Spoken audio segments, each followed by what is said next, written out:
তখন আমি আব্বুর মুখের দিকে তাকাইয়া রাজি হই, যখন আমি মনে করি যে ওই ছেলের ওই লোকের কাছে আমাকে রাইতে ঘুমাইতে হবে। সেইগুলো এইগুলো মনে হইলে আমার মাথায় আকাশ ভেঙে পড়ে। তাও আমার কথা শুনে না, তারা বিয়ের আয়োজন করে। করার পর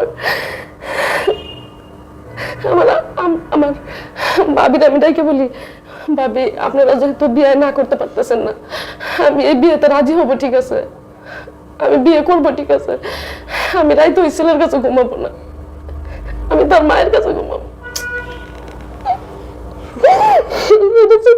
আমাকে বিয়ে দাও, তাহলে আমি এর কাছে ঘুমাবো না, কারণ আমি তো মানুষ, আমি তো ছোট একজন মানুষ, আমার লাইফটা এভাবে ধ্বংস করার কি দরকার। আমরা 2 ভাই 2 বোন। আমার বাবা অনেক বয়স করে বিয়ে করে। তো আমার বাবা অত্যন্ত গরিব ছিল, আমরা ছোটোর থেকে অনেক গরিব ছিলাম। তো আমার বয়স যখন 16 বছর, 16টা, আমি ক্লাস 8-এ পরীক্ষা দিয়ে 9-এ উঠছি, মানে নতুন উঠছি, তখন আমাদের বাড়ি নদী ভেঙে যায়। ভেঙে যাওয়ার পর মানে আমার আব্বুর আর মানে বাড়ি করার মতো কোনো বয়স নাই বা টাকা পয়সা নাই, না থাকার কারণে তখন আমরা 2 দিন মানে রাস্তায় থাকি আর কি।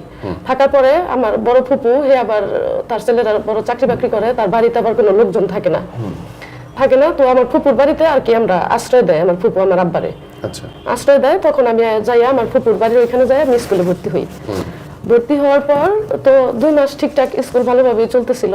তো হঠাৎ করে আমার আব্বুর মামা আসে আমার আব্বুরে দেখার জন্য, যে আমার আব্বু কোন অবস্থায় আছে না আছে, বাড়ি নদী ভেঙে গেছে, কি অবস্থা। তো আসলে আমার আব্বু আর আমার আমার আব্বুর মামা মানে আমার সম্পর্কে নানা লাগে। তো ওই নানা বৈশা দুজনে খাইতেছে, আমি আবার স্কুল থেকে আসছি দুপুরে টিফিন খাওয়ার জন্য। এই আশাটাই মনে হয় আমার জীবনে মানে দুঃখ হয়ে আনছে। তো আমি আসছি টিফিন খাওয়ার জন্য, আসার পর হচ্ছে ওই মানে আমার আব্বুর মামা আমারে দেখছে, দেখা আমার আব্বুরে বলতেছে এটা কে। পরে আমার আব্বু বলছে যে এটা তো আমার মেয়ে। কয় তোর মেয়ে বড়টা বিয়ে হয়ে গেছে? পরে কয় ও আছে। পরে আমি টিফিন খেয়ে চলে গেছি, এর মধ্যে আমার মামা আব্বুরে বলতেছে যে তোর মেয়ে তো ভালোই বড় হয়ে গেছে, তো তোর মেয়ের আমি ভালো ছেলে দিকে একটা বিয়ে দিয়ে দিই। তো আব্বু বলছে যে আমার মেয়ের তো এখনো বয়স হয় নাই, কেবল ক্লাস 8 থেকে পরীক্ষা দিয়ে 9-এ উঠছে আর কি, এখন তো বিয়ে দেওয়া যাবে না। পরে না আমার আব্বুর অনেক কিছু ই করছে যে আমার হাতে একটা ভালো একটা ছেলে আছে, অনেক ধন সম্পদ আছে, অর্থ সম্পদের অভাব নাই, তোর বাড়ি নাই ঘর নাই, তোর ইচ্ছা করলে হারা বাড়ি ঘর করে দিব, চড়ায় 2 এক পাশে জমিন রেখে দিব, তুই আবাদ করবি খাবি, তোর মেয়েটা করলি। পরে আমার আব্বু ভাবছে যে তাহলে যদি কালে ভালো হয় তাহলে তুমি দেখো, মানে আমার আব্বু আবার হেয়ার কথা ফালাইতে পারে না। তো আব্বু পরে তখনই আব্বুর সাথে করে নিয়ে ছেলের বাড়িতে নিয়ে গেছে, নিয়ে যায়। পরে ছেলে বাড়িতে নাই, পরে বাড়িঘর দেখাইছে, তারা অনেক পুরানো দিনের মানে অনেক অর্থ সম্পদশীল। তো আব্বারে বাড়িঘর দেখাইছে, দেখানোর পর আব্বু ভাবছে যে এই বাড়িতে যদি আমার মেয়েটা বিয়ে হয় তো ভালোই, তো তাহলে সুখেই তো থাকবে, আমি জানি না।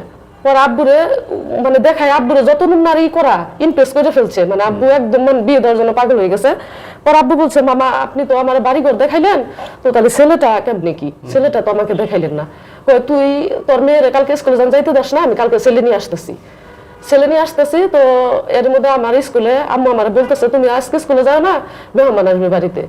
পর আমি স্কুলে যাবো না, মেহমান আসবে, আমার ভাবি আছে, আবার আমার ভাবি আবার মস্কারা করতেছে যে সামনে ঈদ আসতেছে, তো তুই থাক, যদি দেখতে আসলে তুই তো ভালোই টাকা পাবি। তো এটা আমার ভাবি বলতেছে। তো বলার পর আমি তাও স্কুলে যাইতেছে, আমার বান্ধবীরা আসছে ডাকার জন্য। পর আমি তাও স্কুলে গেছি গা। পর আমার আম্মু যায়া স্কুল থেকে স্যারের কাছে বলে আমার নিয়ে আসছে।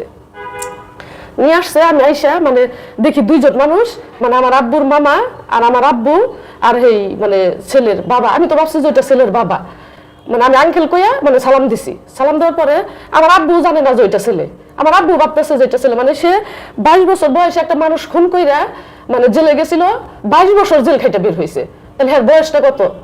44-45। তারপরে আপনার হচ্ছে জেলে থাইকে চেহারাগুলো কি একটা ভয়ঙ্কর, এত বড় বড় চোখ।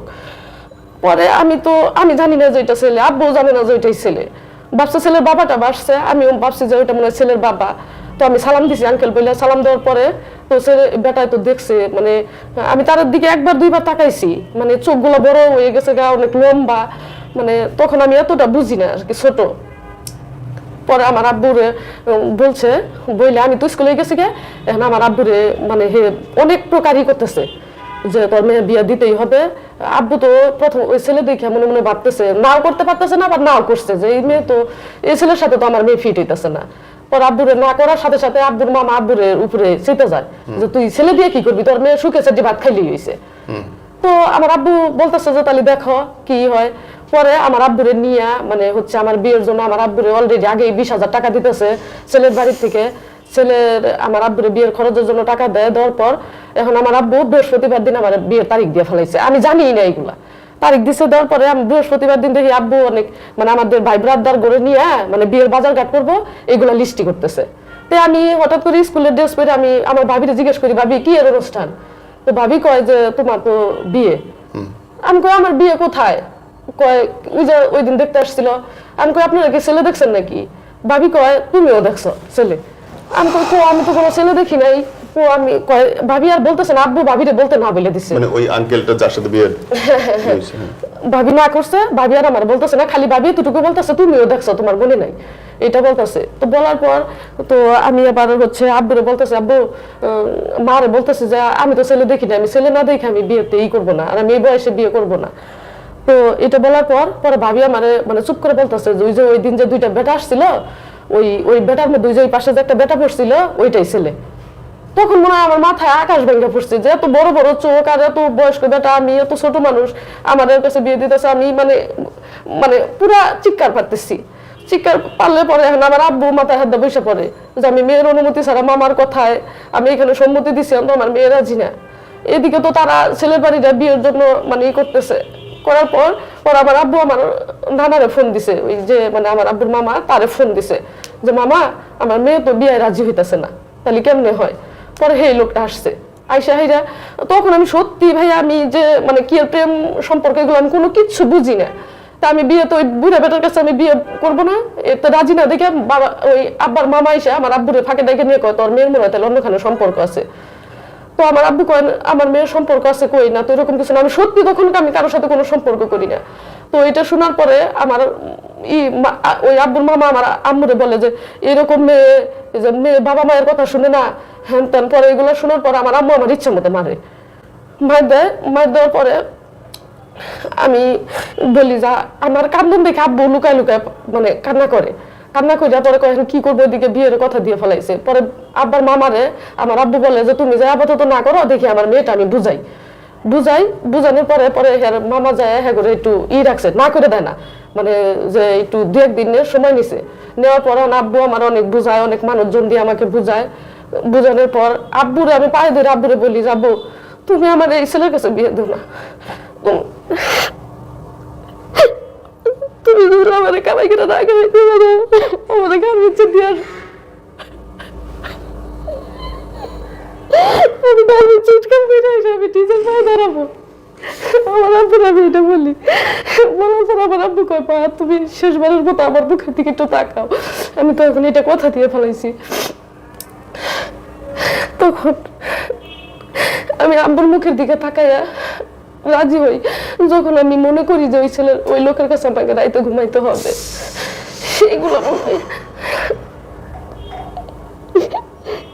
বন্ধ হইলে আমার মাথায় আকাশ ভেঙে পড়ে।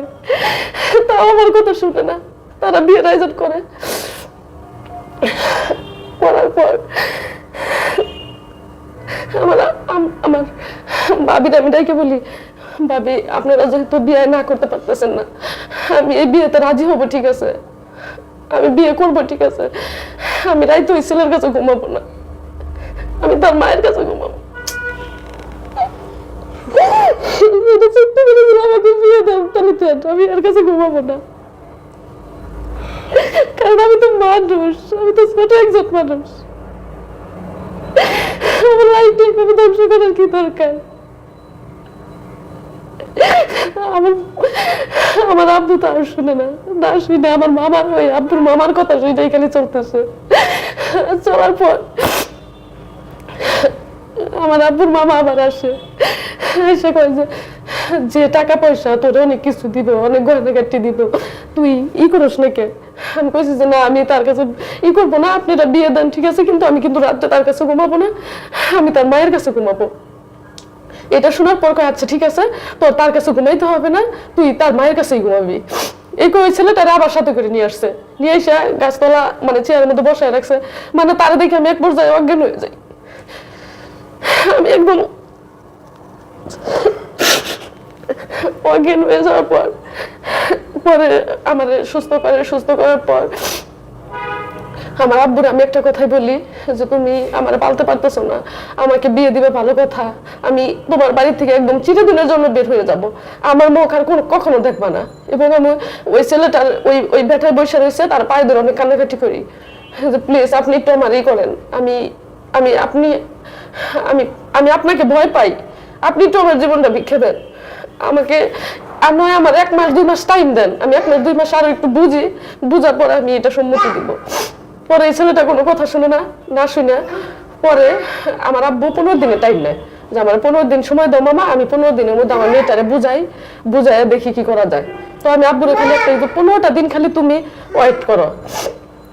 তখন আমি নিজে বুঝতেছি যে প্রেম, আমি যদি খালি প্রেম করতাম সে ল্যাংড়া কান্না করে যাই কিছু থাকুক, খালি আমার সমবয়সী থাকলে আমি তো তৎক্ষণাৎ তার কাছে আমি চলে যাইতাম।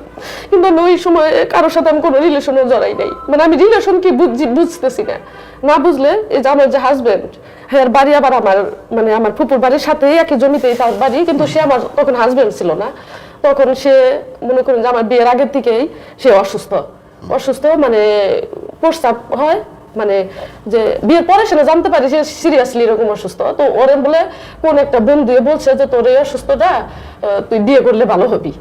কিন্তু ও তো অনেক, ওর বয়স আমি আরো সেম ক্লাসে পড়ি, আমিও ক্লাস 9-এ উঠলাম, ও ক্লাস 9 উঠছে, কিন্তু ও 7-এর দিকে অসুস্থ। ওরা বাড়ি আবার আমাদের পাশেই, ওই আমার ফুপুর বাড়ির পাশেই। তো ওর ভাবির কাছে আমি আবার সবসময় বসি, ওর ভাবিদেরকেই, আমার হাজবেন্ডের ভাবিদেরকেই আমার আব্বু আবার বুঝাইতেছে, বলে দিতেছে যে আমার মেয়েটার একটু বুঝাইয়া বিয়েতে রাজি করাও। তো ওর ভাবিরা আমার বুঝাইতেছে যে তোমার বাপে এরকম গরিব মানুষ, তুমি বিয়ে করলে তোমার বাপের বাড়ি ঘর করে দিব, জায়গা জমি কিনে দিব, তাহলে তুমি বিয়েতে রাজি হয়ে যাও। তো এটা আবার আমার হাজবেন্ড যে ও আবার মানে আগে শুনতেছে যে আমি এই বিয়েতে রাজি না, সম্মতি না, জায়গা জমি কিনে দিবে, বাড়ি ঘর করে দেবে, তার মানে কি মেয়ে বেচে দিতে আসছে? ব্যাপারটা সেরকম দাঁড়াইলো? হ্যাঁ এরকমই তো দেখাচ্ছে। তোর বাপ তো মানে বেচে দেওয়ার চিন্তা করতেছে তার মানে। পরে এটা করার পরে আমার ওই হাজবেন্ড, ওই আমার যে এখন যে হাজবেন্ড, উনি আবার একদম অসুস্থ, মানে একদম কঙ্কালের মতো। ওরা আবার এক বন্ধু ওরে বলছে যে তুই এই অসুখটা বিয়ে করলে তুই ভালো হবি। এটা বলার পর ও আবার, আমি পুকুর পাড়ে বসে কান্না করতেছি, ওদের পুকুর পাড়ে আর আমার পুকুর পাড়ের পাশে মাঝখানে একটু বসে থাকা যায়, ওইখানে বসে আমি অনেক কান্নাকাটি করতেছি, আমার খাওয়া দাওয়া একদম অফ। কিন্তু এইটি আমার কাছে গেছে, যাইরা কয় তোমার বিয়েতে তুমি রাজি হও না কেন? আমি কইছি এরকম কথা। কয় হ্যাঁ বুঝতেছি, আমি তোমার একটা কথা বলি। আমি কই কি কথা? কয় দেখো আমিও তো এরকম অসুস্থ, আমিও তো আমার একজন আমাকে বলছে যে আমি নাকি বিয়ে করলে আমি সুস্থ হয়ে যাম পুরোপুরি, তাহলে আমি বেকার, আমার বয়স হয় নাকি, সেম বয়স তুমি আর আমি, তো আমি আমার ফ্যামিলিরে বলতেও পারতেছি না। আমার হাজবেন্ডের আবার বাবা নাই, এরা 4টা ভাই, মানে ও সবার ছোট। পরে ও কইতাছে যে তাহলে তুমি যদি চাও, আমারও তো ফ্যামিলি থেকে আমি আমার বিয়ের কথাটা তাদেরকে বলতে পারতেছি না, আমি বেকার, আমার তো বিয়েও করাবো না, আর আমি যে অসুস্থ আমার এলাকার সবাই জানে, আমার তো কেউ মেয়েও দিব না, তাহলে তুমিও তো এখানে পারতেছো না, তাহলে তুমি যদি চাও আমি তোমার বিয়ে করবো। এটাও আমাকে বলার পর পায়ে ধরে আমি অনেক কান্নাকাটি করি যে তুমি কয় দেখো আমি তো বেকার, তাহলে তোমার বিয়ে করার পর আমি কি করে খাওয়াবো? আমি কই তুমি খালি আমাকে বিয়েটা আপাতত করো, করার পর আমি ঢাকা যাই, আমি তোমাকে চাকরি করে চিকিৎসা করবো। আমি তাও ওই বেটার কাছে আমি মানে বিয়েতে পারতেছি না। তো বলার পর ওইটি আবার করে কি হচ্ছে আপনার, আমার বিকালবেলা একটা চিঠি লেখে, আমি ওরা চিঠি লিখি, লেখার পরও বলতেছে আমাদের সম্পর্কের কথা কাউরে বললো না, আমি তোমাকে বিয়ে করব, আমি তো অসুস্থ, আমি কোনো কাজ কামও করতে পারি না। ও একদম সিরিয়াসলি অসুস্থ, মৃত্যুর খবর আসছিল, মৃত্যুর খবর শুনে আমরা দেখতেও গেছিলাম ও এরকম অসুস্থ।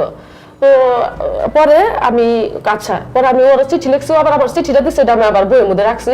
এদিকে আব্বু আবার 1 মাসে টাইম নিচ্ছে ছেলের বাড়ির থেকে। টাইম নেওয়ার পরে আমি আবার ওই চিঠিটা বইয়ের থেকে বাইকেরে পড়তে, আমার বইনে আবার বড় বইনে দেখার পরে আমার বড় বইনে আমার মা আমার ইচ্ছা মতো মারে যে তুই বলে কারোর সাথে সম্পর্ক নাই, এই রোগাইনা ছেলের কাছে তুই বিয়ে ববি, ভালো ছেলের আইখা তুই এই ছেলের কাছে তুই সম্মতি দিতেছ, এটা সেটা একটু যাই না। পরে হচ্ছে আমার হাজবেন্ডের মানে ব্ল্যাকমেল করার পর আমার হাজবেন্ডের ভাইও জানার পর আমার হাজবেন্ডের ইচ্ছা মতো মাইর দেয় আর ওর বোনের বাড়িতে রেখে আসে যে তুই জানি করিস না। পরে ওর বোনের বাসায় থেকে ও থাকে, আমি আমার বাবার বাড়িতে আবার বিয়ের আয়োজন আবার নতুন করে এই বিয়েতে আবার আয়োজন শুরু করে দিল। শুরু করার পর তো 10টা বাজে আমার ফুফাতো বোনের আসছে, এসে আমার হাতে মেহেদি দিয়ে দিতেছে। আমি তো কাঁদতে কাঁদতে একদম অস্থির। মেহেদি দেওয়ার পরে ওরে আমার যে হাজবেন্ড, ওরে আবার এক বন্ধু ফোন দিয়ে বলছে যে তুই যে ওর সাথে সম্পর্ক করতি, ওরে আজকে বিয়ে দিয়ে দিতেছে, দেখলাম ওদের বাড়িতে গেট সাজাইতেছে। পরে ও করছে কি, মানে হচ্ছে একটা ছুরি নিছে আর এক বোতল বিষ নিছে, নিয়ে রাত 11টা বাজে ও আইসা পড়ছে ওর বোনের বাড়ির থেকে। আইসা আমরা যে রুমে ঘুমামু ওই রুমের খাটের নিচে ও ঢুকে হয়েছে। ঢুকে থাকলে পরে আমি তো আমার আবার রাইতে মেহেদি দিয়ে দিছে, মেহেদি টেহেদি দিয়ে আমার ফুফাতো বোনের দিকে মনে কান্নাকাটি করতেছি। তো এক পর্যায়ে রাত 1টা বাজে, তখন লাইট মাইট অফ করে দিছি। অফ করার পর ও খাটের তল থেকে বের হইয়া ও আমার মুখে টর্চ লাইট ধরছে। আমি আর আমার ফুফাতো বোনে এক খাটে হয়েছি, আর গুলা সবাই আর আলাদা আলাদা শুইছে। তো আমি তো চোর আসছে এটা বলে চিৎকার যে চোর আসছে চোর আসছে, ও আমার মুখ সাপায় ধরছে, জয় দেখো আমি আসছি, তুমি চিৎকার করো না। পরে আমি কই কে, আপনি কে? পরে দেখি যে ও, পরেও আমার ফুফাতো বোনের বাইরে যায় আমার আব্বুরে ডাক দিছে, মামা এই যে এই বাড়ির যে ছেলেটা নাসির, ও যাইছে আমাদের রুমে ঢুকছে, আপনি একটু উঠেন। পরে আমার আব্বু উঠে আসছে, আমার আব্বু ভাবছে চোর আসছে। আবার আমার আব্বু তো অনেক বয়স হয়ে গেছে, সে আবার মানে ঘুমের টানে কোনো আর্জেন্ট কোনো খবর পাইলে সে মানে হয়ে যায়, টেনশনে পড়ে যায়। পরে আমার ফুফাতো বোনে যায় ডাক দিছে, আমার আব্বু বেতলা ধরে গেছে, গাজি গাল্লা কি হইলো। পরে আইসা দেখে যে ও আমার হাতের কষা ধরে জড়ায় ধরছে যে আমি তোমার ছাড়া যাম না, যদি কাল আমার কাছে তুমি এখন না যাও আমি মরে যাবো, আমি তোমার অনেক ভালোবাসা ফেলাইছি, এটা বলতেছে। তো আমি ওর সাথে চলে যাব। তো আমার আম্মু যায়া ওর পাশেরই বাড়ি ওর ভাই বেড়াদার ডাইকা নিয়ে আসলো যে দেখো তোমার ভাই, আমার মেয়েটার কালকে বিয়ে, তোমার ভাইয়ে যাইসা আমাদের বাসায় ঢুকছে। পরে ওর ভাইরা উঠছে, উঠাইসা এখন ওরা জোর করে টাইনে নিয়ে যায়। ও আমার হাত ছাড়ে না, আমি ওর হাত ছাড়ি না, যে আমার পাওয়ার সময় নাই, ছাড়ি না ছাড়ার পর ওর ভাইয়ের এক পর্যায়ে মেম্বার চেয়ারম্যান আইনে ওর মেম্বার চেয়ারম্যান ওই রাত করে উপস্থিত করার পর বলে আচ্ছা ঠিক আছে, আমরা কালকে এটা যে কোনো একটা বইসা একটা সমাধান দিতেছি বইলা ওরে নিয়ে যায়। পরে বিকালবেলা সালিশের একটা করে, ওইখানে আব্বুর মামারে বিয়া করে দেয় দিলি। পরে সালিশ বসে মেম্বার চেয়ারম্যানেরা বইসা, আমার আব্বুর তো এমনি কিছু নাই, তারা মানে 50,000 টাকা যৌতুক দিয়া মানে আমার বিয়ে ঠিক করে দেয়, বৃহস্পতিবারের তারিখ দেয়। তো দিলি, এখন আমার আব্বু কয় আমি বুঝলো না আমি টাকা কোথা থেকে দিব, আমি অন্য এক জায়গায় মেয়ের বিয়ে ঠিক করছি। আমিও আব্বুরে প্রেশার গিভ করতেছি যে না আমার এইখানে বিয়ে দিতে হবে, আমি ওইখানে বিয়ে করবো না। ও আবার ওর ফ্যামিলিতেই করলি। এক পর্যায়ে ওর ভাইয়েরা মানে চিন্তা করতেছে যে তুই তো অসুস্থ মানুষ, বেকার, তুই ওর বিয়ে করে কি করবি, ওর জীবনটা আরো নষ্ট করে দিবি। এটাই ওর ভাইয়েরা ভালো একটাই করতেছে। কিন্তু ওই মুহূর্তে আমার চোখে মুখে রঙিন স্বপ্ন, এবং কি আমি এইখান থেকে বাঁচানোর জন্য, আর আমার আসলে টাকা লাগে বিয়ে করে যা মানে অনেক ক্রাইসিসে পড়তে হবে, এতটুকু মানে ব্রেন আমার নাই যে আমার টাকা লাগবে, আমার হাজবেন্ড আমাদেরকে তখন একটা আমাদের দায়িত্ব হবো, ইনকাম করতে হবে, তো ইনকাম করতে পারবো না, এই ধরনের কোনো মানে ব্রেন আমার মাথায় নাই। আমি খালি যে বিয়েটা আমার ক্যান্সেল করতে হবে আর আমার বিয়ে করতে হবে, এটা ভাইবা এখন ওর ভাইয়ের আওয়াজ মনের যে জমিন আছে ওইগুলা বিক্রি করে আমার টাকা জরিমানা দিয়ে ক্যান্সেল করে দিব। আর আমার আব্বু ওইখানে অসুস্থ ছেলের কাছে আমার বিয়ে দিব না, মানে দুই ফ্যামিলি থেকেই রাজি না, কিন্তু আমরা দুইজন খালি রাজি। তো না রাজি থাকার পরে আবার ওরা আবার একটু ভালো চলে, আর আমার আব্বু আবার গরিব, এটা ওদের একটু মানে বাঁচতেছে। তো বাজার পরে আমার আব্বুর তারিখ দেয়, আমার ওই বিকালে চেয়ারম্যানেরা বিয়ে ঠিক করে দেওয়ার পরে আমার আব্বু আমার নানুর বাড়ি থেকে কিছু টাকা আপাতত তাই না, মানে আব্বু যে তাতে 2-4 জন মানুষ আসবো, আমার মেয়েটা যখন বুঝতেছে না তার দিয়ে আমি মুক্ত হবো, তো এই করে বিয়ের জন্য বাজার করতে গেতেছে। তো আমার যে হাজবেন্ড তাদের বাড়ির পাশ দিয়ে বাজারে যাইতে হয়। তো বাজারে যাওয়ার সময় ওর 3 ভাই আমার আব্বুর রাস্তায় থেকে দৌড়াই বাড়িতে নিয়ে ইচ্ছা মতো মারতেছে।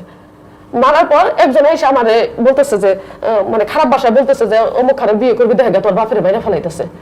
তখন আমি ঘরে থেকে এক চিৎকার দিয়ে ডাইরেক্ট ওর বাড়িতে গেছি, মানে ওরা যে জানাবো ওরে লুকায় রাখছে ওর ভাইরা, ওরা বলতে পারতেছি না যে কি ব্যাপার তোমার ভাইরা আমার আব্বুরে মানে মারতেছে, তুমি কই, এটাও বলতে পারতেছি না। যাই দিকে আমার আব্বুরের ইচ্ছা মতো মারছে। মারার পর তারপরে আমার আব্বু মানুষজন যায় ছাড়াই দিয়ে পর আমার আব্বুরে বলছে যে আপনি এই মুহূর্তে থানায় যান আপনার মেয়েরে নিয়ে, যে আমার মেয়ের এইভাবে বিয়ে ঠিক করছি, তারা এইভাবেই করছে, এখন যে এটা করতেছে না। পর আব্বু থানায় আসলো, আইসা পুলিশের আমি সবকিছু বললাম। বলার পরে এই পুলিশেরা রাত 12টা বাজে যায় আমার হাজবেন্ডের 2টা ভাইরে গ্রেপ্তার করলো, কইরা তাদের পরে তারা টাকা দিয়ে পুলিশের কাছ থেকে তারা তাগরের মেম্বার চেয়ারম্যানরা ছাড়াই রাখছে। রাখার পর মানে আমার হাজবেন্ডের যে মানে বংশটা আমাদের ওইখানের মধ্যে ওরা একটু মানে বংশ, মানে নামি দামি মানে সব দিক দিয়ে আর কি। পরে এরা ছাড়াই রাখার পরের দিন আবার সালিশ দেওয়ার পরে সালিশে ওই 50,000 টাকা মুক্তব করে দিয়ে দিল, যৌতুকটা বিয়ের তারিখ দিল যে রাত 12টা বাজে বিয়ে হবে।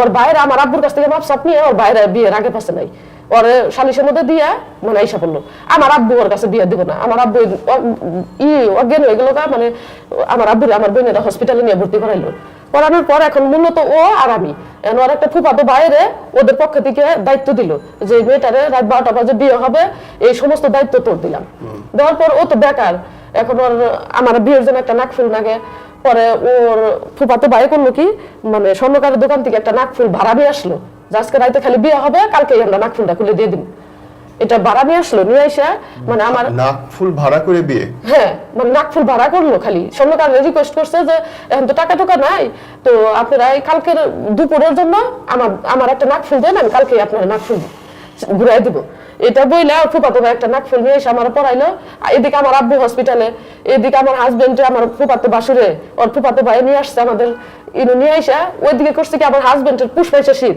আমার হাজবেন্ডের ঘরে যে মানে যা কিছু ছিল আমার শাশুড়ি আর আমার ননাসেরা সব মানে সবাই ফেলাইছে ফেলাই ঘরটা তালা মেরে দিছে তালা মেরে দেওয়ার পরে আমার ফুফাতো বাসুরে 1,24,000 টাকা কাবিন দিয়া আমার বিয়ে করে ওদের বাসায় নিয়ে গেল নিয়ে যায় দেখে রুমের মধ্যে তালা মারা ওরা এক ভাবি আরেক ভাবি যার যার মতো শুয়ে পড়ছে ওরা ভাই বেড়াদাররা আর ওর মা ওর বোনেরা পালাইছে বাসা থেকে আমার রুম তালা মেরে দিতে ওরা আমার ফুফাতো বাসুরে চিল্লাচিল্লি করলো যে তোর আগে পাশে কিন্তু আমি আসবো না তোদের কালকে পুলিশ দিয়ে গ্রেপ্তার করাম এটা কইয়া কয় তাড়াতাড়ি ঘর তালা খুলে দে পরে আমার জালে উঠে আমার বাসুরে একটা উঠে তালা ভেঙে দিল পরে ঘরে গেলাম ঘরে যায় দেখি যে মানে কোনো কিচ্ছু নাই পরে আমার ফুফাতো বাসুরে চারটি খেদ নিয়ে আসলো কয়েকটা খেদ নিয়ে এসে বিছায় কয়েকখানে থাকো এই বলে এখন আমি যে আমার বাড়ি থেকে বেরোয় আসলাম আমার বাড়ি আমার জন্য চিরতরে মানে গেট অফ করে দিল আমি আর এটাই আমার লাস্ট আওয়া আমার আব্বু বলতেছে ওই মেয়ের মুখ জানে আমি আর দ্বিতীয়বার না দেখি আমার সামনে না আসলাম আমার মেয়ের মুখ যদি আমি দেখি তাহলে আমি মারা যাবো এটা বলতেছে বলার পর এখন আমার হাজবেন্ড রাত 12টা বাজে বিয়ে হলো রাত 1টা নাকি 1:30টা বাজে এই সময় ও বৈশা রয়েছে খেরের উপরে আমিও বৈশা রয়েছি বলি আমার বড় নাস আইসা ওর বাইরে থেকে ডাক দিল যে নাসির এদিকে পরে ও গেছে তুমি বসো আমার বোনে জানি কিনে ডাকতেছে একটু রাস্তায় আয় পরে রাস্তায় নিয়ে আমার হাজবেন্ডের মুখ ছাপা ঢেকে গাড়িতে তুলে নিয়ে গেছে গা আমার 3 নাসেরা নিয়ে গেছে গা তাদের বাড়িতে এখন আমি কই কি ব্যাপার রাত বেজে গেল 3টার মতো ও আসে নাকি ও কোথায় গেল এখন আমি হচ্ছে আমার কাছে কোনো লাইট নাইটও নাই প্রচুর শীত করতেছে আমি কাঁপতেছি সোজা পরে ফজর আজানের আজান দিব তার সময় আমার জালের আমারে ডাকতেছে আর কি ওই উঠ মানে গোসল করার জন্য আমার ডাকতেছে আর কি ফরজ গোসল করতে হবে আমি তো কান্না করতে সারা রাত কান্না করে আমার চোখ মুখ এমনি মানে অবস্থা খুব খারাপ আমি আমার জালেদেরকে বলতেছি যে আমি কিসের গোসল করবো করতে হয় গোসল তো আমি কই না আমি গোসল করবো পরে আমার জামাইটা ডাকতে গেছে যে ওরে ডাকে নিয়ে ও আবার বের হয় নাকি কুয়াশা শীত পরে আমার জালে ঘরে যায় দেখে জো নাই মানে খেরের উপরে আমি বসে রয়েছি খালি কয় নাসির কই আমি কই ও যে কালকে আমার কাছে বইলা বের হইলো ওর বইনে ডাক দিল বাইরে থেকে ও যে বাইরে হইলো ও তো আর ফিরে নাই রুমে পরে ওর জালেরা আমার ওই ফুফাতো বাসুরের ফোন দিছে আমার জালেরা আবার লোক অনেক ভালো আমার জন্য যথেষ্ট পরিমাণই করছে তো তারা আবার বলতেছে আমার ফুফাতো বাসুরের ফোন দিছে যে নাসির যে এইভাবে রাইতে কই নিয়ে গেছে গা জানি না ও তো সারা রাত একা ছিল পরে আমার ফুফাতো বাসুর মানে আসছে আইসা দেখা যায় আসলেই নাই না থাকলে পরে আমি সকালবেলা উঠান ঝাড়ু দিতে যেতেছি প্লেট মিলেট নিতেছি আমার শাশুড়ি আমাকে আমার হাত থেকে ঝাড়ু নিয়ে যায় আর কয় কি মানে আমার বৃষ্টি বাসায় বকাবকি করতেছে করার পর আমার জালে এক পর্যায়ে কয় তুই থাক রুমে বসে থাক তোর কোনো কাজ করতে হবে না তুই রুমে যা পরে আমি রুমে যাইয়া বসে রইলাম বেলা 1টা বাজে জায়গা মানে আমার শাশুড়িও আমাকে খাবার দেবো না আমার জালেরা খাবার দিলে মানে ঘরের দরমিটে বসে রইলো যে একটা বউ ওই রুমে কোনো খাবার যাবে না আমার শাশুড়ি আমার জালেরা যে একটু চুপ করে আমার ওই পিছন দিয়ে জানালা দরজা আমারে দিব এরকম সাহস পাচ্ছে না আমার শাশুড়ি এরকম মানে এদেরকে ইয়ে করতেছে তো আমার জালে আবার বেড়ার কাছে এসে আমাকে বলতেছে ওই এই যে জানালা খুল এই যে আমি সাথে ভাত নিয়ে আসছি এটি তুই খা আপাতত আর ও নাসিরের জন্য চিন্তা করিস না ওরা জোর জবরদস্তি করে ওই বড় আফাজে নিয়ে গেছে ও আয়সা পড়বো তো এটা বললো বলার পর আমি কাঁদতেছি কাঁদতে কাঁদতে তারই 1 ঘন্টা পরে স্বর্ণকার আসছে আয়সা বাড়ির গেটের রুমে দাঁড়ায় করতেছে এই যে এই বাড়ি বিয়ে হয়েছে কালকে এই বাড়িতে কালকে বিয়ে হয়েছে পরে আমার জালে বলছে হ্যাঁ কি সমস্যা আমার কাছ থেকে কালকে নাকফুল ভাড়া করে আনছে নাকফুলটা খুলে দিয়ে দেন আমার জালে আমার কয় টেনশন করিস না ও চলে আসবো ওর সাথে আমার কথা হয়েছে ও আসতে পারতেছে না ওরে আটকায় রাখছে ঘরের মধ্যে ওর বোনেরা ওরা খালি একটা কথাই বলতেছে যে ওর কাছে তুই যদি আজকে যাস তাহলে তুই মরে যাবি গে তুই অসুস্থ মানুষ তুই বাঁচবি না এটা বলতেছে তো এটা বলতে পারতেছে না যে আপু আমি ওর কাছে গেলে মনে আরো সুস্থ হবো আমাকে একজনে বলছে যে আমি নাকি বিয়ে করলে সুস্থ হবো ওইটার শরমের বলতে পারতেছে না, না বইলা পরে ওইভাবেই একদিন গেল গা, পরের দিনও আসে না। পরে আমার জালে তাদের রুমে আমারে শুইতে দিল, আমার বাসুরের করে দিল যে তুমি অন্য জায়গায় যায় ঘুমাও, ও একা ওই রুমে কালকে ছিল, আজকেও থাকবে, টেনশনে ও বাঁচবে না। পরে আমি জালার কাছে ঘুমাই। পরের দিন আবার আমার স্কুল থেকে, মানে আমি ভালো ছাত্রী ছিলাম অনেক, পরে আমার হেড স্যার জানতে পারে যে আমার নিয়ে এই কাহিনী। পরে আমার স্যারে আমারে মানে দিছে যাওয়ার জন্য, আর আমার স্কুল থেকে উপবর্তী টাকা আসছে, টাকার জন্য আমি গেছি, যাই আমি 900 টাকা পাই। 900 টাকা পাইয়া আমি বাসায় আসছি, দেখি যে আমার হাজবেন্ড এসে বসে দিছে। তুমি কোথায় গেছিলে? আমি কই স্কুলের থেকে টাকা পাইছি, তো ওই টাকার জন্য। আমার তো কাপড় চোপড় নাই, দেখো আমি একটা লুঙ্গি পরে আমি যে পলাইয়া চলে আসছি। পরে কালকে তাড়াতাড়ি যেখানে হোক আমাদের এখান থেকে অন্য এক জায়গায় যেতে হবে গা, নাইলে আমার বোনেরা জানে না, আবার কালকে এসে আমার নিয়ে যাবো। স্ট্রাগলের লাইফ শুরু হয়ে গেল। হ্যাঁ, পরে এটা বলার পর আমি ওই দিনই ওই আমার স্কুলের উপপতি 900 টাকা পাই। ওই টাকা দিয়ে আমি ওরা একটা প্যান্ট কিনে দেই, আর হচ্ছে আমার পরনের যে কাপড় চোপড় ছিল ওইগুলো তো আছেই, ওইগুলা নিয়ে আমি একটা পাতিল একটা গ্লাস কিনে নিয়ে আমি জিরাবর, আমার এক ভাই থাকে, ভাইয়ের সাথে আমার ভাবি কথা বলে দেয় যে ওদেরকে একটা ব্যবস্থা, একটা রুম টুম নিয়ে দেন। পরে রুম নেওয়ার পরে রুমে আসি, আইসে আমার রুমে কোনো চাউল টাউল কোনো কিচ্ছু নাই, না থাকলে পরে ওই ভাই আমারে হচ্ছে দোকান বাকিটাকে নিয়ে দেয়, নিয়ে ও আর আমি গার্মেন্টসে, ওর চাকরি হয় না, অসুস্থ, মানে একদম কনকালের মতো, ওরে নিতেই চায় না। পরে আমি চাকরি নেই, চাকরি নিয়ে আমি ওরে মানে ট্রিটমেন্ট করাইতে থাকি, মানে 3000 টাকা বেতন, খাইতেও পারি না, ঘর ভাড়া দিতে পারি না, আবার ওর একদিন ওষুধ না খাওয়াইলে পারি না। ও আইসা পড়ছে দেখে ওর বোনেরা, ওর মানে ওর যে চিকিৎসার যে যারা ছিল তারা ওর পাশ থেকে সরে গেছে গা। আবার এদিকে আমার বাবা মা, আমি অসুস্থ মানুষের কাছে বিয়ে করছি দেখে এইগুলো আমারও কেউ নেই, ওরও কেউ নাই। বাচ্চা আসলো কতদিন পরে? পরে বাচ্চারও ভাইয়া কাহিনী আছে। পরে এখন আমি গার্মেন্টসে চাকরি করি, কইরা ওর চিকিৎসা করি, ওর একবার ওষুধ খেলাইলে ভালো হয়, না হইলে নাই। পরে ও আর অসুস্থ হয়ে পড়লে এখন আমি ওর এই সেবা করবো নাকি অফিসে যাবো। পরে ওরে নিয়ে আমি বাড়িতে চলে গেলাম। উঠতে দেয় না, আমার যৌতুকের ছাড়া আমার পোলার কাছে মাংনা বিয়ে হয়েছে, মানে একটা ফকির নিয়ে আসলে ফকিরও বলে যে মহিলা আমার কাছে বাপিরা বিয়ে হয়েছে আমার ছেলের কাছে। এটা বলার পর তখন আমি এই আমার শাশুড়ি আমারে মানে ওইভাবেই করে না, আমার ননদের আইসা যন্ত্রণা করে। পরে আমি ঢাকা আইসা পড়লাম, আইসা আবার চাকরি নিয়ে ওরও চিকিৎসা করি, পাশাপাশি একটা বাড়িতে ঘর ছিল না, আর ওদের কোনো ঘর কিছু আমাদেরকে দিল না, ঘর দিলাম। ঘরটা দিয়ে জিনিসপাতি কইরা এখন 5-6 বছর লাগলো আমার ঘর দুয়ার করতে কইরা ও একটু মানে ঢাকায় এসে ওরা জি করি, ওর বিছনা বইরা রাইতে প্রস্রাব করে দেয়, ওইগুলা সকালে যদি কালে আমি শুকা দিতে যাই, বাড়াইটারা বলে যায় আপনাদের তো কোনো বাচ্চা কাচ্চা নাই, তাহলে আপনাদের বিছানা প্রত্যেক দিন এইভাবে ধুয়ে দেন। আমি বলতেও পারি না যে আমার হাজবেন্ড এরকম করে, ও শরম পায় এটা বলার পর মানে ও যে আমার সাথে মানে শারীরিক ভাবে যে একটা স্ত্রীর যে একটা ওগুলা মানে ও একদম মানে ওগুলা কোনো কিছু হচ্ছে না, আমাদের হয় না। না হলে আমি তাহলে সান্ত্বনা দেই যে তুমি তো আমাকে ওই হাত থেকে বাঁচাইছো, এটা নিয়ে তুমি চিন্তা করো না, চিকিৎসা করার পর তুমি সুস্থ হয়ে যাবা, এটা বলি ওরা সান্ত্বনা দেওয়ার পরে বাড়ি ঘর করার পর এখন আমার শাশুড়ি দেখা যায় আমি বাড়ি ঘর সবকিছু কইরা সবাই বলতো যে বিয়ে লাস্টিং করবো না, 2 দিন পরে সারা থেকে যাবো গা, এটা সেটা। পরে আমি বাড়ি ঘর করার পরে এখন আমাদের কোনো বাচ্চা কাচ্চা হয় না, এটা নিয়ে টর্চার করে যে এরকম মহিলা বিয়ে করে তোর কোনো ভবিষ্যৎ নাই, এটা সেটা হ্যান তেন। পরে আমি ডাক্তার কবিরাজ অনেক কিছু দেখানোর পর ডাক্তারের কাছে পরীক্ষা করি, ডাক্তারে আমার হাজবেন্ডে বলে যে আপনি কোনোদিনই জীবনে বাচ্চার বাবা হতে পারবেন না, মানে একদম ক্লোজ মেরে দেয় দিলি।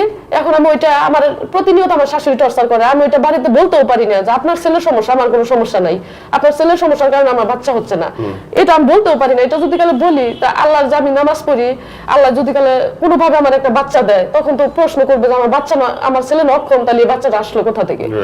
বলতেও পারি না, সহ্যও করতে পারি না, প্রতিনিয়ত খালি এরা এটা ওটা আমাকে বলে, বাচ্চার চোপা দেখা হয় না, এটা সেটা, বউ দিয়ে কি হবে, এটা সেটা, এরকম করার পর আমি আবার এগুলো সহ্য করতে পারি না পাইলে আমি আবার ও সাভারে এসে সিকিউরিটি একটা চাকরি পাইলো, সিকিউরিটির চাকরি পাইলে ও আমি সাভারে এসে রুম নিলাম। নেওয়ার পরে আমি সাভার আশেপাশে মানুষের কাছে কই, এখন আমার ফ্যামিলি থেকেও ওর কাছে থাকবা নিয়ে দিতে পারছে না, যে এদের শ্বশুর বাড়ির থেকে কোনো পাস না, হাজবেন্ডের কাছ থেকে কোনো আদর ভালোবাসা নাই, তুই আমরা মরে গেলে তোর ভবিষ্যৎ দেখবো কে, ওর কাছে দাঁড়ায় যদি তোর বাচ্চা না হয় তাহলে ওর কাছে তো থাকার কোনো দরকার নাই। আমি ওরা সাইডে যাই না, যে না আমি ওরা ছাড়বো না।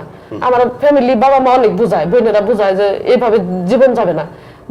বলার পর আমি কই না আমি ওর কাছ থেকে যাবো না হইলে না হবো বাচ্চা, এটা সেটা বলার পর আমি সাভারে এসে রুম নেওয়ার পরে এক আপায় আমারে বলে যে আপনি বাচ্চা দগ্ধক নিবেন, আমি সবাই বলি যে আমি একটা বাচ্চা দগ্ধক নিতে চাই।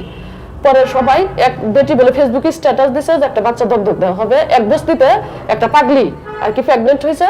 পরে ওইটা আমাকে ইনফরমেশন দেওয়ার পর আর বাচ্চাটা নিতে পারি কিনা, যাই দেখি যে একটা পাগলি মহিলা, এতটুকু মহিলা মানে প্রেগনেন্সি, মানে এক বস্তিতে পোকামাকড়ে মনে করুন যে মহিলার চারপাশে ঘিরা। পরে 5 মাসের প্রেগনেন্সি সে পারে, আমি অনেক কাপড় চুপড় সবকিছু দিয়ে গোসল টোসল করা পরিষ্কার টরিষ্কার করে বাজার টাজার করে এক মহিলার কাছে দিয়ে আসলাম যে সমস্ত দেখাশোনা করবেন, এর বাচ্চা আমি নিব। পরে 8 মাস হইলে মহিলার আলতা করার পরে মানে বাচ্চা হবে, ছেলে বাবু হবে। কিন্তু ওই মহিলার গেট আপ দেখে আমার হাজবেন্ড আবার নিতে চাচ্ছে না, যে এরকম বাচ্চা যদি হয় তাহলে কেমন হইব। পরে আমি অনেক কান্নাকাটি করি যে না আমার বাচ্চা একটা লাগবেই, আমি নিব। পরে নিয়ে পরে পাগলিটারে বাচ্চা হয়, সমস্ত খরচ টরচ আমরা দিয়ে আসা যায়। পরে এই বাচ্চাটা আর কি দত্তক নেওয়া হয়। নিয়ে এখন এই বাচ্চাটা আমার মানে শ্বশুর বাড়ির কোনো ফ্যামিলি এলাও করে না, যখন সম্পত্তির ভাগ দিতে হবেই করবে, এগুলোই করে না। পরে আমি প্রতিনিয়ত কান্নাকাটি করি যে আমার আল্লাহ একটা দিতেছে না, আমি এইভাবে একটা পাইছি, আল্লাহ এইভাবে হুজুরে আমার কয় তাহলে আল্লাহ আমাদের এইভাবে একটা দিছে, তো আপনি উসিলা করে এটা আপনারই দিছে, কোনো কার মানুষ কিভাবে পাইছেন এটা আপনারই দিছে, আপনি এটা মানুষ করেন। তো এটা আমি নিছি। নিয়ে ওর 8 মাস হওয়ার পরেই আমাদের ওর বয়স যখন 8 মাস হয় তখন ওর বাবা একদম বিছনায় পড়ে যায়। বিছানায় পড়ে গেলে পরে ওর বাবারে নিয়ে আমি পরীক্ষা করলে দেখি ওর বাবার 2টা কিডনি ড্যামেজ হয়ে গেছে। ড্যামেজ হয়ে যাওয়ার পর অনেক টাকার পরীক্ষা করার পর ওইখান থেকে শ্যামলী হসপিটালে পাঠায়। আমার শ্বশুর বাড়ি থেকে কেউ না, আমার বাপের বাড়ি থেকেও কেউ না। এই বাচ্চাটারে নিয়ে সকালে আসি, আবার রাইতে যাই, রাত্রে হসপিটালে এই বাচ্চা নিয়ে থাকতে দেয় না নার্সেরা, বলে যে আপনার আর কোনো লোক নাই। আমি তাদেরকে হাতে পায়ে ধরে কই আপা আমার আর কোনো লোক নাই। বাচ্চাটাও সুজি খায়, ও তোর বুকের দুধ খায় না। ও সুজির জন্য আবার বাসায় যাই, ওইদিকে রুম ভাড়া, ওর বাবা যে সিকিউরিটি চাকরি করে তারা আবার বুঝতে পারছে ওর বাবার মানে ছেলে হিসাবে অনেক ভালো পাইছে, তারা রুম ভাড়াটা আর কি দিয়ে দিতেছে। 2.5 মাস আমি সকালে আসি যাই, বাচ্চাটা নিয়ে হেঁটে ওইখান থেকে আবার ট্রান্সফার করে দিল পিজিতে। 3-4 মাস ভর্তি, 8-9টা অপারেশন করলো। ওর বাবার প্রস্রাবের থলি হচ্ছে একদম ছোট ওই, আর প্রস্রাবের রাস্তা দিয়ে অনেক মানে পরে ওইখানে অপারেশন করার পর এখন কিডনি ডাক্তারে বলতেছে যে 22 লক্ষ টাকা লাগবে। ওর একটা কিডনি অকেজ হয়ে গেছে। আমি লাস্ট করবো আমার বাচ্চাটা আমি কার পরিচয় মনে করবো। বাচ্চা আমি আশ্রয় দিছি, আমি লাস্ট পর্যায়ে যদি বাবার হাতে থেকে আমার বঞ্চিত হয়ে যায়, আমি আর কার পরিচয় মনে করি।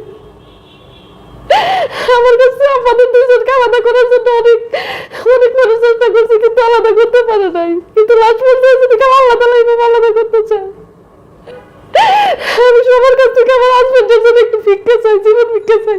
ওরা 2 বাচ্চাটা যেন এতিম না হয়।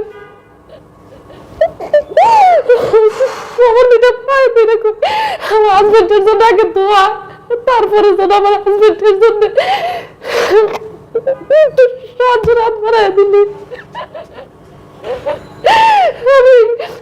আমি পড়বো না, আমি যারা দিয়ে আমি জীবন যুদ্ধে এতটুকু হারবই না আসছি, লাস্ট পর্যায়ে যদি সে আমার কাছ থেকে চিকিৎসার অভাবে চলে যায়, আমি যে একটা আত্মীয় রাষ্ট্রে নিব, রাষ্ট্রে নেওয়ার মতো কোনো একটা জায়গা নাই। আমি সবার উদ্দেশ্যে এটাই বলি যে আপনারা আমার হাজবেন্ডের জীবনটা ভিক্ষা দেন, আপনাদের কাছে আমি ভিক্ষা চাই। এই বাচ্চাটার মুখের দিকে তাকিয়ে আমার একটু ভিক্ষা দিন। আমি এই বাচ্চাটা আমার দাঁড়ানোর মতো কোনো জায়গা নাই। আমার আব্বু প্যারালাইসিস হয়ে ঘরে পড়ে হয়েছে, বাচ্চাটা যে কোনো জায়গায় একটু চাকরি করবো এই ধরনের কোনো প্লেস নাই। আমার বাচ্চাটা ওর বাবার কাছে রাইখাই আমি আমার বলে একটা চাকরি দিছি। বাচ্চা ওর বাবার এমন ভাবেই করে, ওর বাচ্চা এগুলো কন্ট্রোল করতে পারে না। আমি আমার রাত কেন্দা যায়, দিন কেন্দা যায়, উপর আল্লাহ ছাড়া কেউ জানে না। আমার দুঃখ দেখার মতো আমার দুঃখ দেখে গাছের পাতাটা পর্যন্ত। হসপিটালে ডাক্তাররা এমন কোনো বড় ডাক্তার নাই যে আমার এই বাচ্চাটারে করে না নেয়। আমার এই বাচ্চাটার জন্য ওর বাবারে সুস্থ করতে চায়। আমার হাজবেন্ড ওদের সরল সাজা একটা মানুষ, এলাকার ওর বাবার অসুস্থর খবর এলাকার সবাই শুই না, এমন কোনো মানুষ নাই যে ওর বাবার জন্য না কান্না করছে। কিন্তু আমি অভাবে চিকিৎসার অভাবে আমি ওর বাবারে কোনো চিকিৎসা করাইতে পারতেছি না। ডাক্তার বলছে যে 22 লক্ষ টাকা লাগবে। ওর একটা কিডনি অলরেডি গেছে গা, আরেকটা 80% ড্যামেজ হয়ে গেছে। এগুলো সব তার রিপোর্ট। এই যে আমি সবার কাছে দোয়া এবং ভিক্ষা চাই যে আমার একটু ভিক্ষা দেন, আমার হাজবেন্ডের জীবনটা অনন্ত, আপনারা ভিক্ষা দেন সবাই। আমি পারতেছি না, আমি একদম হয়ে গেছি, আমার হাজবেন্ডের নিয়ে আমি একদম শেষ। আমার বাড়ি ছিল, আমি সব করে গার্মেন্টসে চাকরি করে একটা ঘর দিয়েছিলাম, ওগুলো সম্পূর্ণ সবকিছু বিক্রি করে দিছি। এখন আর আমার চিকিৎসা করার মতো কিচ্ছু নাই। ফোন নাম্বারটা বলুন। আমার ফোন নাম্বারটা হচ্ছে 01810 আবার বলুন। 01810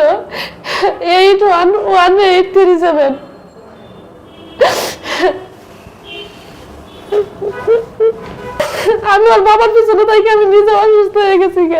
আমি মানসিক ডিপ্রেশন হইতে আমার বাবার কাছে আমি যাইতে পারি না। আমার বাবা কয়, আমি তো আগেই বলছিলাম ওই ছেলের কাছে তুমি যাও না। আমি ওর ফ্যামিলির কাছে যাইতে পারি না, আমার এক কুলো নাই ওগুলো নাই।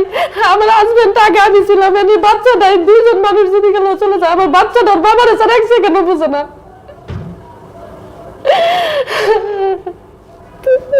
রমজানের দিনে আপনি হয়তো অনেক জায়গায় জাকাত দেবেন, কিন্তু এই পরিবারটা বাঁচানোর জন্য যদি হেল্প করেন, এর চেয়ে বড় সাহায্য আসলে আর হতে পারে না।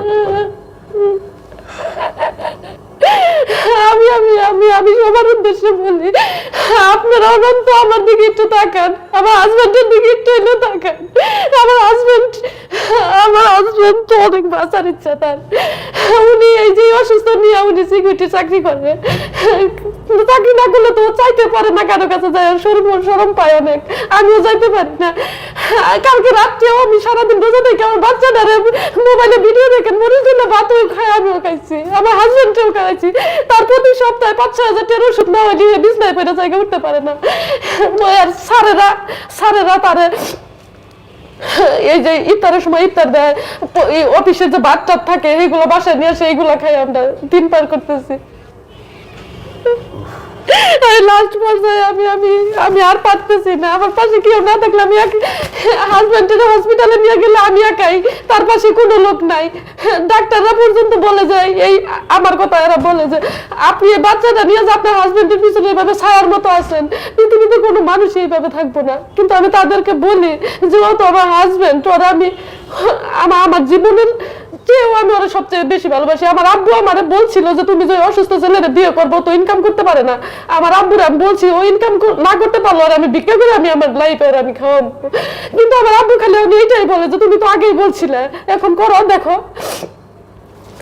আমি চাই যে আপনারা দেশবাসী, আপনারা একটু আমার পাশে দাঁড়ান। আমার হাজবেন্ডের জীবনটা ভিক্ষা চাই আপনাদের কাছে। আমার হাজবেন্ডের জীবনটা আপনারা ভিক্ষা দেন, তাদের কাছে আমি ভিক্ষা চাই। মেয়েদের এমন জীবন, বাবা মায়ের দিকে তাকায় কত কিছু যে বরণ করতে হয়, কি আর বলবো। আল্লাহ যেন সকলকে হেফাজতে রাখেন। কারণ কি, একটা মেয়ের জন্য অনেক কষ্টের, যখন তার অপছন্দের স্বামীর কাছে যাবে, গিয়ে সব কিছু করবে, তখন অনেক খারাপ একটা জিনিস এটা। আল্লাহ যেন সকলকে, কারণ প্রেম, ভালোবাসা, সহবাস এটা হয়েছে সম্পূর্ণ একটা মনের ব্যাপার। তো মনের বিরুদ্ধে যদি অন্য একটা মানুষের কাছে গোছায় দেওয়া হয় একটা মেয়েকে, তার সাথে আবার বলে দেওয়া হয় স্বামী স্ত্রীর সম্পর্ক, মানে বিয়ে মানেই তো স্বামী স্ত্রী সম্পর্ক করা, বলে দেওয়া লাগে না এটা। তখন স্বামী স্ত্রী সম্পর্ক না করলে সে থাকতেও পারে না, যে কোনো ছেলে তাকে কোনো মেয়েকে রাখবেও না এভাবে। তো যাই হোক, আল্লাহ যেন সকলকে হেফাজতে রাখেন। কোনো মা বাবারই উচিত না মেয়েকে এভাবে জোর করে বিয়ে দেওয়া।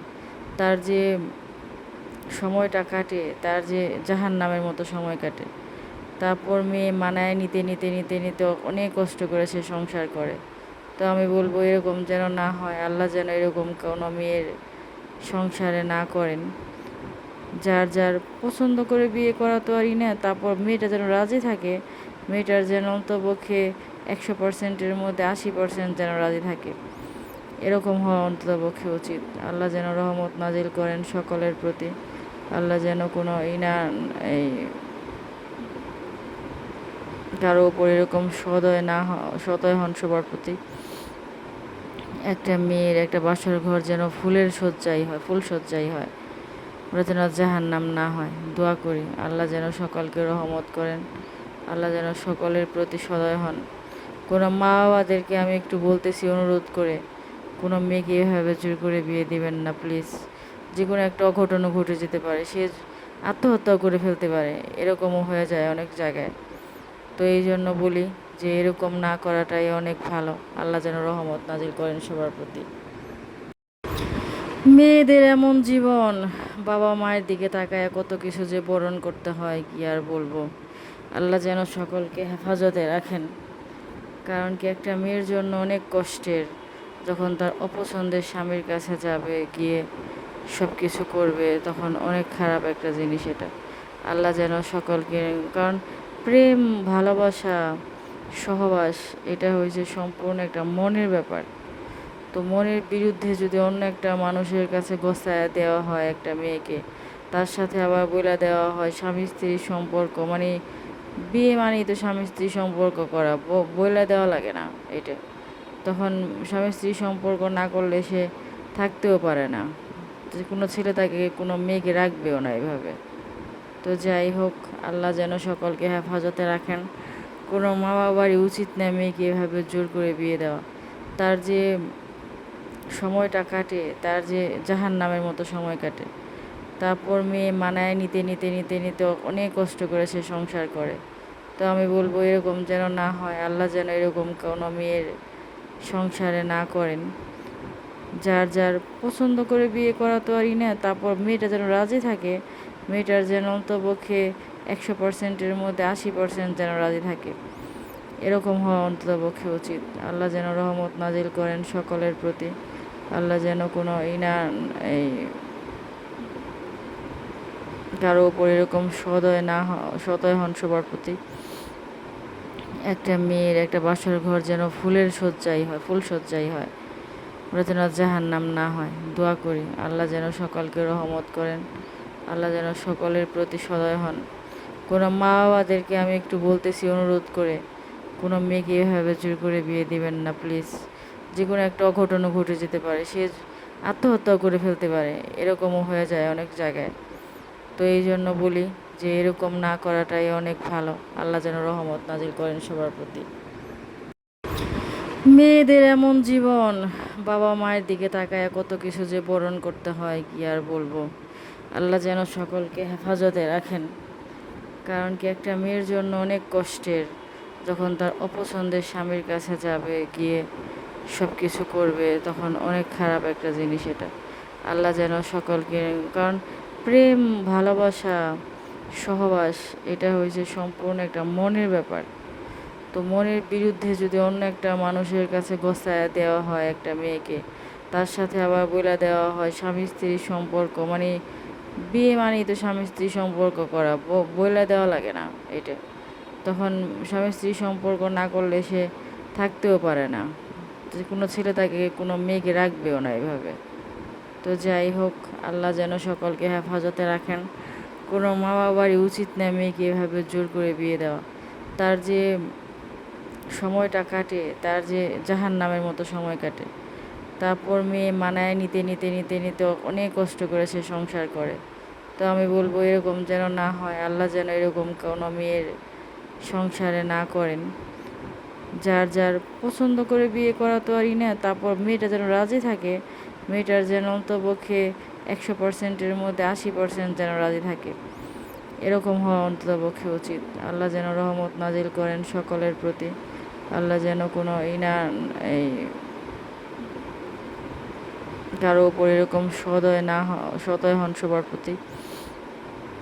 একটা মেয়ের একটা বাসর ঘর যেন ফুলের শয্যাই হয়, ফুল শয্যাই হয়, ওরা যেন জাহান্নাম না হয়। দোয়া করি আল্লাহ যেন সকলকে রহমত করেন, আল্লাহ যেন সকলের প্রতি সদয় হন। কোনো মা বাবাদেরকে আমি একটু বলতেছি অনুরোধ করে, কোনো মেয়েকে এভাবে জোর করে বিয়ে দিবেন না প্লিজ। যে কোনো একটা অঘটনও ঘটে যেতে পারে, সে আত্মহত্যাও করে ফেলতে পারে, এরকমও হয়ে যায় অনেক জায়গায়। তো এই জন্য বলি যে এরকম না করাটাই অনেক ভালো। আল্লাহ যেন রহমত নাজিল করেন সবার প্রতি। মেয়েদের এমন জীবন, বাবা মায়ের দিকে তাকায় কত কিছু যে বরণ করতে হয় কি আর বলবো। আল্লাহ যেন সকলকে হেফাজতে রাখেন। কারণ কি একটা মেয়ের জন্য অনেক কষ্টের, যখন তার অপছন্দের স্বামীর কাছে যাবে, গিয়ে সব কিছু করবে, তখন অনেক খারাপ একটা জিনিস এটা। আল্লাহ যেন সকলকে, কারণ প্রেম, ভালোবাসা, সহবাস এটা হয়েছে সম্পূর্ণ একটা মনের ব্যাপার। তো মনের বিরুদ্ধে যদি অন্য একটা মানুষের কাছে গোছায় দেওয়া হয় একটা মেয়েকে, তার সাথে আবার বলে দেওয়া হয় স্বামী স্ত্রীর সম্পর্ক, মানে বিয়ে মানেই তো স্বামী স্ত্রী সম্পর্ক করা, বলে দেওয়া লাগে না এটা। তখন স্বামী স্ত্রী সম্পর্ক না করলে সে থাকতেও পারে না, যে কোনো ছেলে তাকে কোনো মেয়েকে রাখবেও না এভাবে। তো যাই হোক, আল্লাহ যেন সকলকে হেফাজতে রাখেন। কোনো মা বাবারই উচিত না মেয়েকে এভাবে জোর করে বিয়ে দেওয়া। তার যে সময়টা কাটে, তার যে জাহান্নামের মতো সময় কাটে, তারপর মেয়ে মানায় নিতে নিতে নিতে নিতে অনেক কষ্ট করে সে সংসার করে। তো আমি বলবো এরকম যেন না হয়, আল্লাহ যেন এরকম কোনো মেয়ের সংসারে না করেন। যার যার পছন্দ করে বিয়ে করা তো আরই না, তারপর মেয়েটা যেন রাজি থাকে, মেয়েটার যেন অন্তপক্ষে 100%-এর মধ্যে 80% যেন রাজি থাকে, এরকম হওয়া অন্ততপক্ষে উচিত। আল্লাহ যেন রহমত নাজিল করেন সকলের প্রতি। আল্লাহ যেন কোনো এই কারো উপর এরকম সদয় হন সবার প্রতি। একটা মেয়ের একটা বাসর ঘর যেন ফুলের শয্যাই হয়, ফুল শয্যাই হয়, ওরা যেন জাহান্নাম না হয়। দোয়া করি আল্লাহ যেন সকলকে রহমত করেন, আল্লাহ যেন সকলের প্রতি সদয় হন। কোনো মা বাবাদেরকে আমি একটু বলতেছি অনুরোধ করে, কোনো মেয়েকে এভাবে জোর করে বিয়ে দিবেন না প্লিজ। যে কোনো একটা অঘটনও ঘটে যেতে পারে, সে আত্মহত্যাও করে ফেলতে পারে, এরকমও হয়ে যায় অনেক জায়গায়। তো এই জন্য বলি যে এরকম না করাটাই অনেক ভালো। আল্লাহ যেন রহমত নাজিল করেন সবার প্রতি। মেয়েদের এমন জীবন, বাবা মায়ের দিকে তাকায় কত কিছু যে বরণ করতে হয় কি আর বলবো। আল্লাহ যেন সকলকে হেফাজতে রাখেন। কারণ কি একটা মেয়ের জন্য অনেক কষ্টের, যখন তার অপছন্দের স্বামীর কাছে যাবে, গিয়ে সব কিছু করবে, তখন অনেক খারাপ একটা জিনিস এটা। আল্লাহ যেন সকলকে, কারণ প্রেম, ভালোবাসা, সহবাস এটা হয়েছে সম্পূর্ণ একটা মনের ব্যাপার। তো মনের বিরুদ্ধে যদি অন্য একটা মানুষের কাছে গোছায় দেওয়া হয় একটা মেয়েকে, তার সাথে আবার বলে দেওয়া হয় স্বামী স্ত্রীর সম্পর্ক, মানে বিয়ে মানেই তো স্বামী স্ত্রী সম্পর্ক করা, বলে দেওয়া লাগে না এটা। তখন স্বামী স্ত্রী সম্পর্ক না করলে সে থাকতেও পারে না, যে কোনো ছেলে তাকে কোনো মেয়েকে রাখবেও না এভাবে। তো যাই হোক, আল্লাহ যেন সকলকে হেফাজতে রাখেন। কোনো মা বাবারই উচিত না মেয়েকে এভাবে জোর করে বিয়ে দেওয়া। তার যে সময়টা কাটে, তার যে জাহান্নামের মতো সময় কাটে, তারপর মেয়ে মানায় নিতে নিতে নিতে অনেক কষ্ট করে সে সংসার করে। তো আমি বলবো এরকম যেন না হয়, আল্লাহ যেন এরকম কোনো মেয়ের সংসারে না করেন। কোনো মা বাবারই উচিত না মেয়েকে এভাবে জোর করে বিয়ে দেওয়া। তার যে সময়টা কাটে, তার যে জাহান্নামের মতো সময় কাটে, তারপর মেয়ে মানায় নিতে নিতে নিতে নিতে অনেক কষ্ট করে সে সংসার করে। তো আমি বলবো এরকম যেন না হয়, আল্লাহ যেন এরকম কোনো মেয়ের সংসারে না করেন। যার যার পছন্দ করে বিয়ে করা তো আরই না, তারপর মেয়েটা যেন রাজি থাকে, মেয়েটার যেন অন্তপক্ষে 100%-এর মধ্যে 80% যেন রাজি থাকে, এরকম হওয়া অন্ততপক্ষে উচিত। আল্লাহ যেন রহমত নাজিল করেন সকলের প্রতি। আল্লাহ যেন কোনো এই কারো উপর এরকম সদয় হন সবার প্রতি। একটা মেয়ের একটা বাসর ঘর যেন ফুলের শয্যাই হয়, ফুল শয্যাই হয়, ওরা যেন জাহান্নাম না হয়। দোয়া করি আল্লাহ যেন সকলকে রহমত করেন, আল্লাহ যেন সকলের প্রতি সদয় হন। কোনো মা বাবাদেরকে আমি একটু বলতেছি অনুরোধ করে, কোনো মেয়েকে এভাবে জোর করে বিয়ে দিবেন না প্লিজ। যে কোনো একটা অঘটনও ঘটে যেতে পারে, সে আত্মহত্যাও করে ফেলতে পারে, এরকমও হয়ে যায় অনেক জায়গায়। তো এই জন্য বলি যে এরকম না করাটাই অনেক ভালো। আল্লাহ যেন রহমত নাজিল করেন সবার প্রতি। মেয়েদের এমন জীবন, বাবা মায়ের দিকে তাকায় কত কিছু যে বরণ করতে হয় কি আর বলবো। আল্লাহ যেন সকলকে হেফাজতে রাখেন। কারণ কি একটা মেয়ের জন্য অনেক কষ্টের, যখন তার অপছন্দের স্বামীর কাছে যাবে, গিয়ে সব কিছু করবে, তখন অনেক খারাপ একটা জিনিস এটা। আল্লাহ যেন সকলকে, কারণ প্রেম, ভালোবাসা, সহবাস এটা হয়েছে সম্পূর্ণ একটা মনের ব্যাপার। তো মনের বিরুদ্ধে যদি অন্য একটা মানুষের কাছে গোছায় দেওয়া হয় একটা মেয়েকে, তার সাথে আবার বলে দেওয়া হয় স্বামী স্ত্রীর সম্পর্ক, মানে বিয়ে মানেই তো স্বামী স্ত্রী সম্পর্ক করা, বলে দেওয়া লাগে না এটা। তখন স্বামী স্ত্রী সম্পর্ক না করলে সে থাকতেও পারে না, যে কোনো ছেলে তাকে কোনো মেয়েকে রাখবেও না এভাবে। তো যাই হোক, আল্লাহ যেন সকলকে হেফাজতে রাখেন। কোনো মা বাবারই উচিত না মেয়েকে এভাবে জোর করে বিয়ে দেওয়া। তার যে সময়টা কাটে, তার যে জাহান্নামের মতো সময় কাটে, তারপর মেয়ে মানায় নিতে নিতে নিতে নিতে অনেক কষ্ট করে সে সংসার করে। তো আমি বলবো এরকম যেন না হয়, আল্লাহ যেন এরকম কোনো মেয়ের সংসারে না করেন। যার যার পছন্দ করে বিয়ে করা তো আরই না, তারপর মেয়েটা যেন রাজি থাকে, মেয়েটার যেন অন্তপক্ষে 100%-এর মধ্যে 80% যেন রাজি থাকে, এরকম হওয়া অন্ততপক্ষে উচিত। আল্লাহ যেন রহমত নাজিল করেন সকলের প্রতি। আল্লাহ যেন কোনো এই কারো উপর এরকম সদয় হন সবার প্রতি। একটা মেয়ের একটা বাসর ঘর যেন ফুলের শয্যাই হয়, ফুল শয্যাই হয়, ওরা যেন জাহান্নাম না হয়। দোয়া করি আল্লাহ যেন সকলকে রহমত করেন, আল্লাহ যেন সকলের প্রতি সদয় হন। কোনো মা বাবাদেরকে আমি একটু বলতেছি অনুরোধ করে, কোনো মেয়েকে এভাবে জোর করে বিয়ে দিবেন না প্লিজ। যে কোনো একটা অঘটনও ঘটে যেতে পারে, সে আত্মহত্যাও করে ফেলতে পারে, এরকমও হয়ে যায় অনেক জায়গায়। তো এই জন্য বলি যে এরকম না করাটাই অনেক ভালো। আল্লাহ যেন রহমত নাজিল করেন সবার প্রতি। মেয়েদের এমন জীবন, বাবা মায়ের দিকে তাকায় কত কিছু যে বরণ করতে হয় কি আর বলবো। আল্লাহ যেন সকলকে হেফাজতে রাখেন। কারণ কি একটা মেয়ের জন্য অনেক কষ্টের, যখন তার অপছন্দের স্বামীর কাছে যাবে, গিয়ে সব কিছু করবে, তখন অনেক খারাপ একটা জিনিস এটা। আল্লাহ যেন সকলকে, কারণ প্রেম, ভালোবাসা, সহবাস এটা হয়েছে সম্পূর্ণ একটা মনের ব্যাপার। তো মনের বিরুদ্ধে যদি অন্য একটা মানুষের কাছে গোছায় দেওয়া হয় একটা মেয়েকে, তার সাথে আবার বলে দেওয়া হয় স্বামী স্ত্রীর সম্পর্ক, মানে বিয়ে মানেই তো স্বামী স্ত্রী সম্পর্ক করা, বলে দেওয়া লাগে না এটা। তখন স্বামী স্ত্রী সম্পর্ক না করলে সে থাকতেও পারে না, যে কোনো ছেলে তাকে কোনো মেয়েকে রাখবেও না এভাবে। তো যাই হোক, আল্লাহ যেন সকলকে হেফাজতে রাখেন। কোনো মা বাবারই উচিত না মেয়েকে এভাবে জোর করে বিয়ে দেওয়া। তার যে সময়টা কাটে, তার যে জাহান্নামের মতো সময় কাটে, তারপর মেয়ে মানায় নিতে নিতে নিতে নিতে অনেক কষ্ট করে সে সংসার করে। তো আমি বলবো এরকম যেন না হয়, আল্লাহ যেন এরকম কোনো মেয়ের সংসারে না করেন। যার যার পছন্দ করে বিয়ে করা তো আরই না, তারপর মেয়েটা যেন রাজি থাকে, মেয়েটার যেন অন্তপক্ষে 100%-এর মধ্যে 80% যেন রাজি থাকে, এরকম হওয়া অন্ততপক্ষে উচিত। আল্লাহ যেন রহমত নাজিল করেন সকলের প্রতি। আল্লাহ যেন কোনো এই কারো উপর এরকম সদয় হন সবার প্রতি। একটা মেয়ের একটা বাসর ঘর যেন ফুলের শয্যাই হয়, ফুল শয্যাই হয়, ওরা যেন জাহান্নাম না হয়। দোয়া করি আল্লাহ যেন সকলকে রহমত করেন, আল্লাহ যেন সকলের প্রতি সদয় হন। কোনো মা বাবাদেরকে আমি একটু বলতেছি অনুরোধ করে, কোনো মেয়েকে এভাবে জোর করে বিয়ে দিবেন না প্লিজ। যে কোনো একটা অঘটনও ঘটে যেতে পারে, সে আত্মহত্যাও করে ফেলতে পারে, এরকমও হয়ে যায় অনেক জায়গায়। তো এই জন্য বলি যে এরকম না করাটাই অনেক ভালো। আল্লাহ যেন রহমত নাজিল করেন সবার প্রতি।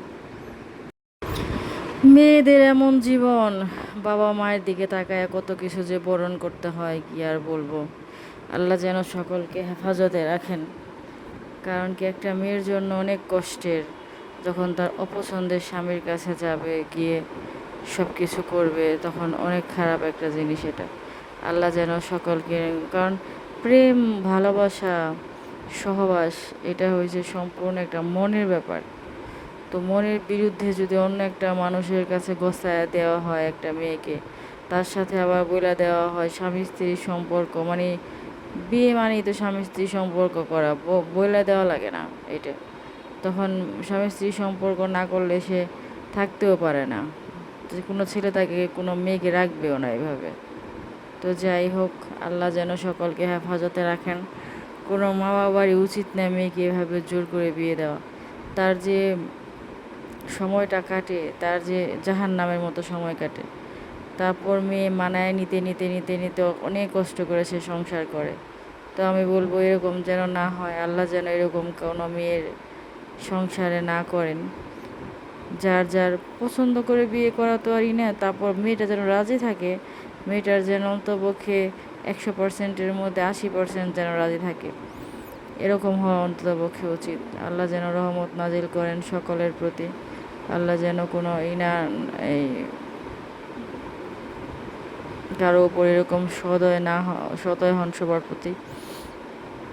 একটা মেয়ের একটা বাসর ঘর যেন ফুলের সজ্জাই হয়, ফুল সজ্জাই হয়, ওরা যেন জাহান্নাম না হয়। দোয়া করি আল্লাহ যেন সকলকে রহমত করেন, আল্লাহ যেন সকলের প্রতি সদয় হন। কোনো মা বাবাদেরকে আমি একটু বলতেছি অনুরোধ করে, কোনো মেয়েকে এভাবে জোর করে বিয়ে দিবেন না প্লিজ। যে কোনো একটা অঘটনও ঘটে যেতে পারে, সে আত্মহত্যাও করে ফেলতে পারে, এরকমও হয়ে যায় অনেক জায়গায়। তো এই জন্য বলি যে এরকম না করাটাই অনেক ভালো। আল্লাহ যেন রহমত নাজিল করেন সবার প্রতি।